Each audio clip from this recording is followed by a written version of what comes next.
সুপ্রিয় দর্শক, আসসালামু আলাইকুম। কেমন আছেন সবাই? আশা করি আল্লাহর রহমতে ভালোই আছেন। চলে এলাম আজকে একটা নতুন রেসিপি নিয়ে। চলুন তাহলে দেখেন আজকে রেসিপিটি। আজকে বানিয়ে নেব কাশ্মীরি ফেমাস কাওয়া রেসিপি।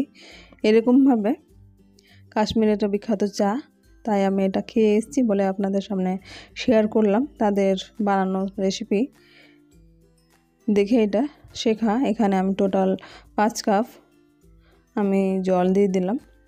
জলটা ভালোভাবে ফুটতে দেবো। এখানে 4 কাপ টোটাল চা হবে, তাই আমি 5 কাপ এখানে জল ব্যবহার করেছি। এখানে একটা হামানদিস্তা নিয়েছি, তাতে আমি দিয়ে দিচ্ছি 4টা ছোটো এলাচ, 2টো লবঙ্গ, ছোট্ট 1 টুকরো দারচিনি, 4টে এখানে গোলমরিচ, বড় এলাচ একটা। বড় এলাচটা আমি এখানে গুঁড়ো করব না কিংবা থেতো করব না, এর কালারটা কিন্তু কালো চলে আসে, তা আমি এটা ফোটানোর সময় দেব।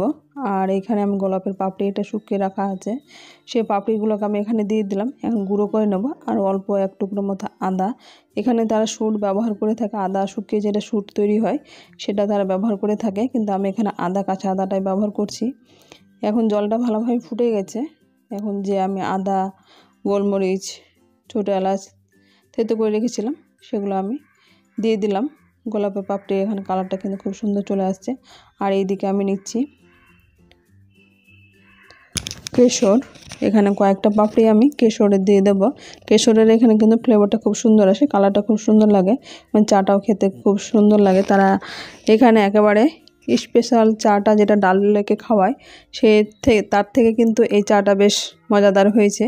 তারা বিজনেসের জন্য কিন্তু অনেক কিছুই কম দিয়ে চাটা তৈরি করছিল, সেখানে ঠান্ডার জন্য খেতে ভালো লাগলেও কিন্তু এই চাটা যে করেছি এরকম আপনার বাড়িতে একবার ট্রাই করবেন, তারপর অবশ্যই কমেন্ট বক্সে কমেন্ট করবেন। এখন মোটামুটি আমি এখানে 3 থেকে 4 মিনিট ফুল ফ্লেমে এটাকে ফুটিয়ে নিলাম। আর তারা কিন্তু কোনো চা পাতা ব্যবহার করছে না, আমি এখানে ফ্লেভার চা পাতা ব্যবহার করলাম 1/2 চামচ মতো। এটা দিয়ে আমি এখন ফুটিয়ে নিলাম ভালোভাবে। যখন ফুটে গেছে তখন এটা ঢাকা দিয়ে আমি রেখে দেব 30 থেকে 40 সেকেন্ড মতো। তারপরে কিন্তু এটা খুব সুন্দর কালারটা চলে আসবে, দেখে বুঝতে পারছেন। এখন আমি ছেঁকে নেব একটা ছাঁকনির সাহায্যে।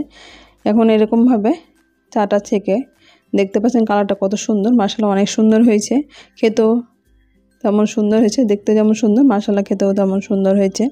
এরকমভাবে কাশ্মীরি বিখ্যাত আমি চা তৈরি করে দেখলাম, দারুণ হয়েছে। আপনারা অবশ্যই কমেন্ট বক্সে কমেন্ট করবেন। চাটা আগে তৈরি করে তারপর কমেন্ট বক্সে কমেন্ট করবেন। এখানে আমি 4 কাপের জন্য আমি 3 চামচ চিনি ব্যবহার করেছি, তা আমি এখানে 1 চামচ করে আরও মধু ব্যবহার করলাম। এখানে এটা শরীরে হিট করার জন্য, যেহেতু এই কাওয়াটা তৈরি করা হয়, তাই আমি এখানে 3 চামচ চিনি ব্যবহার করে, এখানে চিনির পরিমাণটা আপনার কম বেশি আরও করে নেবেন।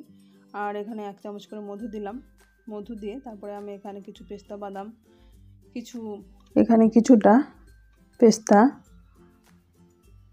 কাজু, এগুলো আমি চপড করে নিয়েছিলাম, সেগুলো ব্যবহার করলাম। আপনারা এখানে আমন্ড বাদাম, চীনা বাদাম এগুলো ছোটো ছোটো টুকরো করে কেটেও দিয়ে দিতে পারেন। এখানে যত বেশি দেবেন তত বেশি টেস্টটা বেশি ভালো লাগে। আমি এরকম সিম্পলভাবে তৈরি করে নিলাম। আপনার বাড়িতে অবশ্যই আমার চ্যানেল নতুন বন্ধু হয়ে তখন সাবস্ক্রাইব করে পাশে থাকা অনুরোধ রইল, পাশে থাকা বেল আইকনটা প্রেস করে দেবেন, তাহলে যখন কোনো ভিডিও আপলোড দেবো সর্বপ্রথম নোটিফিকেশন পেয়ে যাবেন। আজ তাহলে এ পর্যন্ত, ফিরে আসছি নতুন কোনো রেসিপি নিয়ে। ভালো থাকবেন, সুস্থ থাকবেন। আসসালামু আলাইকুম, আল্লাহ হাফেজ।